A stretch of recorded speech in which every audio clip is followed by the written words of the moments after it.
ഇന്നത്തെ challenge start ചെയ്യാൻ പോണത് എനിക്ക് വളരെ പ്രിയപ്പെട്ട ഒരാളാണ്. ഇന്നും ഇന്നലെയായിട്ട് ഇവിടെ പെരുന്നാളാണ്. പെരുന്നാളിന്റെ കുറച്ച് രാത്രി കാഴ്ചകളാണ് നമ്മൾ കാണാൻ പോണത്. ഞങ്ങളുടെ നാട്ടിലെ ഈ ഒരു പള്ളി പൊളിച്ചു പണിയാൻ പോവാണ്. അപ്പോൾ ഈ പള്ളിയിലുള്ള അവസാനത്തെ പെരുന്നാളാണ് ഇത്. ഇനി പുതിയ പള്ളിയിലായിരിക്കും പെരുന്നാൾ ഉണ്ടാവുക എന്ന് വിചാരിക്കണം.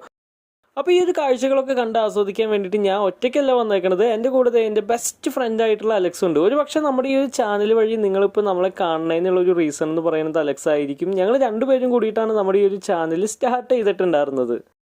ഇന്ന് പെരുന്നാൾ കാണാൻ വന്നപ്പോൾ അലക്സിന് ഈ ഒരു പള്ളി പൊളിക്കാന്ന് അറിഞ്ഞപ്പോൾ ഇതിൻ്റെ ഉള്ളിലുള്ള ഈ ഒരു ചാപ്പൽ കാണാനുള്ള ഒരു ആഗ്രഹം തോന്നി. ഞാനും കുറേ നാളായി ഇതിൻ്റെ ഉള്ളിൽ വന്നിട്ട്. അപ്പോൾ ഇതിൻ്റെ ഉള്ളിലത്തെ ഓരോ കാഴ്ചകളൊക്കെ കണ്ടുകൊണ്ടിരിക്കുകയായിരുന്നു. അങ്ങനെ പള്ളിയിൽ പോയി കുറച്ച് നേരം പ്രാർത്ഥിച്ചതിന് ശേഷമാണ് നമ്മൾ അവിടെ നിന്ന് പുറത്തിറങ്ങിയത്. സോ ഇന്നത്തെ ചലഞ്ച് നമ്മൾ ആളെ കൊണ്ടാണ് സ്റ്റാർട്ട് ചെയ്യിക്കാൻ പോകുന്നത്. ആൾക്ക് ഓൾറെഡി കാര്യങ്ങളൊക്കെ അറിയണ കാരണം കൊണ്ട് തന്നെ ഇതുപോലൊരു സ്ക്രിബിളാണ് നമുക്ക് ക്രിയേറ്റ് ചെയ്ത് തന്നേക്കണത്. എസും പിയും പോലത്തെ രണ്ട് അക്ഷരങ്ങളാണ് അതിൽ ഉണ്ടായിരുന്നത്. നമ്മൾ അതിൽ കുറച്ച് നേരം നോക്കിയിരുന്നപ്പോൾ ഇതുപോലൊരു പിക്ചറാണ് തെളിഞ്ഞു വന്നത്.